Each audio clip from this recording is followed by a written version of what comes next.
ለኝ እንደምን ዋላችሁ እንደምን ከረማችሁ ፈቃዱ ነኝ ከኢትዮጵያ ወጣቶችና ትምህርት ድጋፍ አገልግሎት። ዛሬ እቺን አሁን እዚህ ባክግራውንድ ላይ የምታዩትን ፎቶ ወይም ደግሞ ስዕላዊ መግለጫ መነሻ በማድረግ በኢትዮጵያ እየሰራን ላለነው ለኢንቨስትመንት ግሩፓችን አጠቃላይ ለሀገራችን ለኢትዮጵያ ዩኒቨርሲቲዎች በተለያየ ደረጃ በቤተሰብ ደረጃ በጓደኞች ብዙ ሊተረጎም የሚችል እንትን ነው መናገር የፈለኩት። ይሄ ምንድነው? የዓላማ የተግባር መመሳሰል እና አለመመሳሰል ነው። በቡድን ስራ ነው። ይሄ አንድ ሰው ለብቻው ቢሰራው ላይ ሳይሆን በቡድን ስራ ላይ ሁለት ቡድኖችን እንደ ምሳሌ አድርጌያለሁ። እዚህ ጋር እንደምታዩት አንዱ ቡድን ላይ 3 ሰው ነው ያለው። ሁለተኛ ቡድን ላይ ደግሞ 7 ሰዎች ነው ያሉት። ግሩፕ 1 ላይ 7 ሰው አለ። ግሩፕ 2 ላይ 3 ሰዎች ነው ያሉት። እነኚህ ግሩፕ 1 ላይ ያሉት 7 ሰዎች በተቃራኒ አንዱ ሌላውን ነው የሚገፉት። አንዱ ወደፊት ሌላው በተቃራኒ እና ተመሳሳይ አቅጣጫ አይደለም ስራ የሚሰሩት። ሁሉም ይጎትታል እና አንዱ የሌላው ድካም ነው ማለት ነው። አንዱን ሌላውን ለማገዝ ሳይሆን ወደ ተመሳሳይ አቅጣጫ ሳይሆን የሚሰሩት አንዱ ይሰራል ሌላው ያፈርሳል እንደማለት ነው። አንዱ ወደፊት ሲገፋ ሌላው መልሶ እሱን ይገፋዋል እና ተጠላልፈው ነው የቆሙት። ስራ እየሰሩ ያሉ ይመስላል ግን እየሰሩ አይደለም። ስራውን እያጠፉ ነው ያሉት ማለት ነው። እዚህ ጋር ደግሞ ግሩፕ 2 ላይ ብታዩ እነኚህ በስምምነት ተነጋግረው የጋራ ዓላማ አድርገው ለ3 ወደፊት ነው የሚሰሩት። አሁን ምንም ጥያቄ የለውም እነኚህ 3 ሰዎች ከነኚህ ከ7 ሰዎች የተሻለ ውጤታማ ይሆናሉ። ይሄ በአገር ደረጃ ብትወስዱት እነኚህ 30 አልኩኝ 10 ሚሊዮን የማይሞሉ ሀገራት 130 ሚሊዮን ለህዝብ ላለው ለኢትዮጵያ ብድርና የተለያየ እርዳታ የሚሰጡበትን እንደ ምሳሌ ማየት እንችላለን።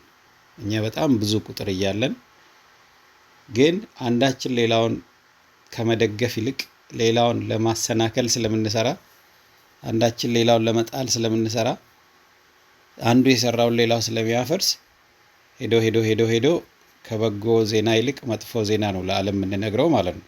እና ይሄ ቆንጆ መነሻ ሊሆነን ይችላል። ራሳችንን ለማየት ቤተሰባችንን፣ ጓደኞቻችንን፣ አካባቢያችንን፣ ከተማችንን፣ ሀገራችንን፣ ዩኒቨርሲቲዎቻችንን፣ ትምህርት ቤተክርስቲያን ጭምር ብናይ ይሄ በጣም ብዙ የምንማርበት ነው የሚሆነው።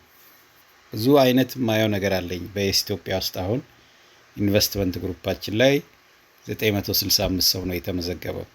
በኢትዮጵያ ትልቁ ግሩፕ ውስጥ ወደ 6000 ሰው ነው ያለው። ግን ድብዬ የምንሰራውን ነገሮች ውጤቶቹን ሳይ አንዳንዴ ቁጥር ብቻ ይሆንብኛል። ወይ ሰብሰብ ብለን ደግሞ በምንነጋገር ሰዓት ብዙ ጉልበታችን የሚጠፋው አንዱ ሌላውን በተመሳሳይ አቅጣጫ ማሰብ ስለምንቸገር አንዱ የሌላውን እንትን ለመረዳት በቃ ብዙ ጊዜ ነው የሚወስድብን ማለት ነው። ስራ ወደፊት ስራውን ከማንቀሳቀስ ይልቅ በሐሳብ ነው በቃ ስንጠላለፍ ምንውለው ማለት ነው። አብዛኛውን ጊዜ ኢትዮጵያ ላይም በጎ አድራጎት እንግዲህ ላለፉት 5 ዓመታት ስሰራ የተማርኩት ምንድነው? ኢትዮጵያውያን ምን ያህል ጉልበታችን እንደሚባክን ምን ያህል አቅም እያለን ግን እግዚአብሔር የሰጠንን ኃይል ራሳችንንና ሀገራችንን ከሚጠቅመው መንገድ ይልቅ እኛን የሚጎዳ ቦታ ላይ ስናውለው እንደ ማህበራዊ ሚዲያ አሁን አንዱ ማሳያ ነው ማለት ነው። የኢትዮጵያን ምሳሌ አድርጋችሁ ብታዩ ብዙ የሚሰሩ አሉ መሀል ላይ እንደምንም ተጣጥረው የሚያግዙን ጥሩ ስራ የሚሰሩ ሰዎች አሉ። አብዛኛው ግን ይባክናል። አብዛኛው ኔጌቲቭ ኢነርጂ ውስጥ ነው ያለው። አብዛኛው ቀኑን እንደ በረከት ከመውሰድ ይልቅ ቀኑ ሸክም የሆነበት ብዙ ሰው ነው ያለው ማየው። ወይ ደግሞ አንዳንዱ ሀብት ኖሮት ብዙ እድል ኖሮት እድሉን ያላየ ዝም ብሎ በትንሽ ነገር ላይ የሚሽከረከር ነው የሚበዛውና እንደውችን እስቲ በደንብ ቆም ብላችሁ አስቡ። እውነት ተግባብተን ወደ ተሻለ አቅጣጫ ነው አብረን እየሰራን ያለነው ወይስ አንዳችን ሌላውን እየጣልን ያለነው?